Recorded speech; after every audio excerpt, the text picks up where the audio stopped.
기초생활수급자인 A씨는 생계가 어려워 알바를 시작했습니다. 첫 월급을 받고 기뻐했지만 곧 불안해졌죠. 이거 신고해야 하나? 안 하면 수급 자격 박탈되는 거 아니야. 그런데 더 무서운 건 나중에 소득이 발각되면 그동안 받은 수급비를 모두 환수당할 수 있다는 사실. 하지만 정확히 알고 제때 신고하면 이런 일은 없습니다. 안녕하세요. 소소하지만 담백한 복지 이야기 소담이입니다. 오늘은 기초생활수급자가 아르바이트나 일을 시작했을 때 어떻게 신고해야 하는지, 그리고 이것이 수급 자격에 어떤 영향을 미치는지 알아보겠습니다. 특히 소득 신고를 하지 않았을 때 발생할 수 있는 불이익과 신고 방법, 그리고 근로소득공제 혜택까지 자세히 알려드릴 예정이니 끝까지 시청해주세요. 이 영상은 여러분과 여러분 주변의 수급자분들에게 정말 도움이 될 테니 좋아요와 구독 눌러주시면 감사하겠습니다. 오늘의 주제는 기초생활수급자가 소득이 생겼을 때의 신고 방법과 영향입니다. 많은 분들이 이 부분에서 혼란을 겪고 계신데요. 크게 세 가지가 궁금하실 겁니다. 첫째, 사업장에서 사대보험 신고를 했는데 별도로 행정복지센터에 또 신고해야 하나요? 둘째, 신고하면 수급 자격이 바로 탈락되나요? 셋째, 신고하지 않으면 어떤 불이익이 있나요? 이 모든 질문에 답변해 드리겠습니다. 먼저 결론부터 말씀드리자면 기초생활수급자가 소득이 생기면 반드시 행정복지센터에 소득신고를 해야 합니다. 사업장에서 사대보험을 위해 하는 소득신고와는 별개로 수급자 본인이 행정복지센터에 직접 소득신고를 하는 것이 법적 의무입니다. 왜 이렇게 이중으로 신고해야 할까요? 복지기관에서는 매달 수시로 수급자의 소득을 확인하지 않기 때문입니다.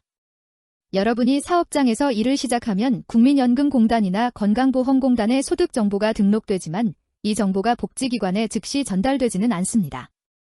소득신고는 첫 월급을 받은 후에 즉시 해야 하며 이후에는 급여가 변동될 때마다, 즉 급여가 증가하거나 감소하거나 퇴직할 때 등 변동사항이 있을 때마다 신고해야 합니다. 다행히 이런 변동사항은 전화로도 신고 가능합니다. 그렇다면 소득신고를 하지 않으면 어떻게 될까요? 이게 정말 중요한 부분인데요. 소득신고를 하지 않으면 나중에 소득이 확인되었을 때 그동안 받았던 수급 혜택을 모두 환수당하는 불이익을 받을 수 있습니다. 이것은 부정수급으로 분류됩니다. 예를 들어볼게요. 김소담 씨는 기초생활수급자로 매월 50만 원의 생계급여를 받고 있었습니다. 어느 날 알바를 시작해서 월 70만 원을 벌게 되었지만 수급 자격을 잃을까봐 신고하지 않았습니다. 6개월 후 정기확인조사에서 김 씨의 소득이 발견되었고 그 결과 6개월 동안 받은 생계급여 300만 원을 모두 반환해야 했습니다. 하지만 만약 김소담 씨가 처음부터 신고했다면 근로소득공제를 적용받아 일부 급여는 계속 받을 수 있었을 겁니다. 부정수급이란 속임수나 그 밖의 부정한 방법으로 급여를 받거나 타인으로 하여금 급여를 받게 한 경우를 말합니다.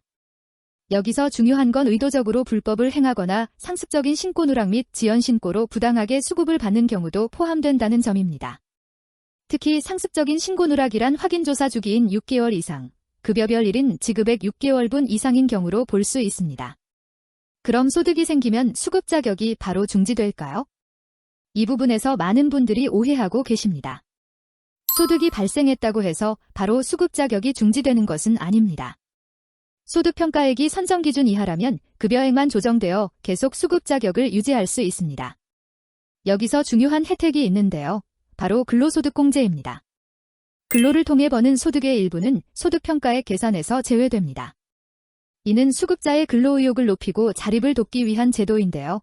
이 근로소득공제에 따른 생계급여 계산법에 대해서는 제가 이전에 올린 영상이 있습니다.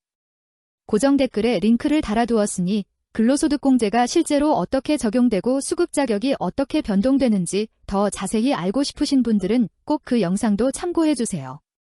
예를 들어 4인 가구 기초생활수급자가 월 100만 원의 근로소득이 생겼다고 가정해볼게요. 근로소득공제를 적용하면 실제 소득평가액은 100만 원보다 훨씬 적어집니다. 소득평가액은 실제 소득에서 가구 특성별 지출비용과 근로소득공제를 차감하고 남은 금액을 의미합니다. 따라서 100만 원의 근로소득이 있더라도 실제 소득평가액은 50에서 60만 원 정도로 낮아질 수 있고 이에 따라 생계급여는 줄어들지만 완전히 중단되지는 않을 수 있습니다. 소득조사는 어떻게 이루어질까요? 상시근로자 소득, 사업소득, 이자소득, 임대소득 등은 연간 소득액을 기준으로 평균한 소득을 반영합니다. 반면 일용근로자의 소득은 최근 3개월간 평균 소득을 반영합니다.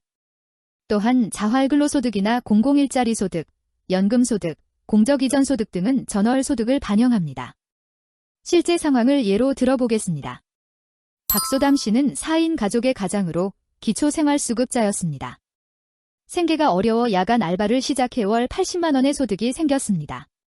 박소담 씨는 행정복지센터에 이 사실을 신고했고 근로소득공제가 적용되어 실제 소득평가액은 40만 원으로 계산되었습니다. 이에 따라 생계급여는 일부 감소했지만 의료급여와 주거급여는 그대로 유지할 수 있었습니다.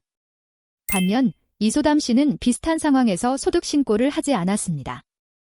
1년 후 정기확인조사에서 이 씨의 소득이 발견되었고 12개월 동안 초과 지급된 급여를 모두 반환해야 했을 뿐만 아니라 부정수급자로 등록되어 추가적인 불이익도 받게 되었습니다.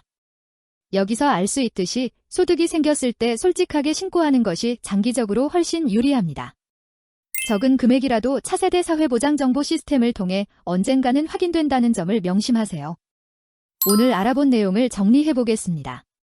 1. 기초생활수급자는 소득이 생기면 사업장의 4대 보험 신고와 별개로 행정복지센터에 직접 소득 신고를 해야 합니다.